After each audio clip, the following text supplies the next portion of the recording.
విజయవాడలో వైద్య విద్యార్థుల ఆందోళన కొనసాగుతోంది. పర్మనెంట్ రిజిస్ట్రేషన్ సర్టిఫికేట్ ఇవ్వాలని వైద్య విద్యార్థులు కోరుతున్నారు.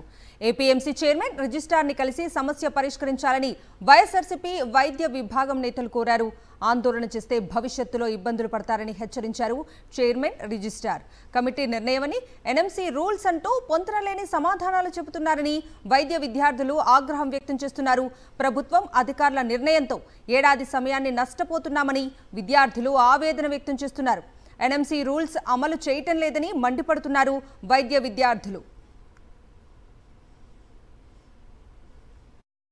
ఈరోజు ఆంధ్రప్రదేశ్ రాష్ట్రంలో జరుగుతున్నటువంటి ఈ యొక్క ఎఫ్ఎంజీకి సంబంధించినటువంటి తీవ్ర అన్యాయాన్ని ప్రభుత్వాన్ని ఖండిస్తూ, అదేవిధంగా నష్టపోయినటువంటి ఫారిన్ మెడికల్ గ్రాడ్యుయేట్స్కి సంఘీభావంగా ఈరోజు ఇక్కడికి రావడం జరిగింది. ఏం మాట్లాడాలో తెలియటం లేదు. వాస్తవానికి చెప్పాలంటే టెక్నాలజీ ఇంత పెరిగిపోయి ఉంది ఈ రోజుల్లో.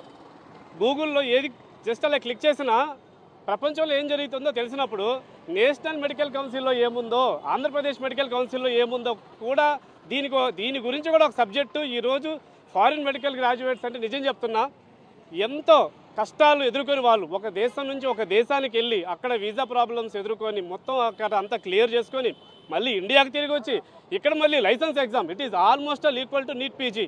అంత కష్టపడాలి. ఒక అటెంప్ట్లో అవ్వచ్చు, 2 అటెంప్ట్లో అవ్వచ్చు, కొందరికి 3 అటెంప్ట్లో అవ్వచ్చు. ఇన్ని అటెంప్ట్లో క్లియర్ చేసుకొని కష్టపడి మళ్ళీ ఎఫ్ఎంజీ లైసెన్స్ పొంది తర్వాత మళ్ళీ ఇక్కడికి వచ్చి ఉచితంగా ఇంటర్న్షిప్ అండి.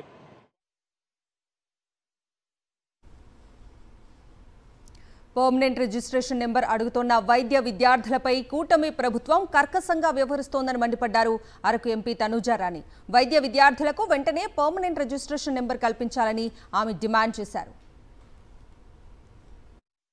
ఆడపిల్లలు బయటకు రావడానికే భయపడేవాళ్ళు. అలాంటిది ఈరోజు మన రాష్ట్రం నుండి ఎంతోమంది అమ్మాయిలు బయట దేశానికి వెళ్ళి అక్కడ ఎన్విరాన్మెంట్కి అడ్జస్ట్ అయ్యి, ఆ లాంగ్వేజ్కి అడ్జస్ట్ అయ్యి అక్కడ వాళ్ళు ఫారినర్స్గా బతికి ఎంతో కష్టాలు పడుతూ కరెక్ట్ టైంకి ఫుడ్ దొరకదు. ఇట్లాంటివి ఎన్నో ఇబ్బందులు, చెప్పలేని ఇబ్బందులు పడి కూడా ఈరోజు ఎఫ్ఎంజీ ఎగ్జామ్ క్లియర్ చేసుకొని ఒక డాక్టర్గా తయారయ్యి సేవ చేద్దామన్న దృఢ సంకల్పంతో ఈరోజు వాళ్ళు ఉంటే వాళ్ళకి మీరు ఇచ్చే రెస్పెక్ట్ ఇదా అని చెప్పి నేను ఈ మీడియా ముఖంగా కూటమి ప్రభుత్వాన్ని అడుగుతున్నాను.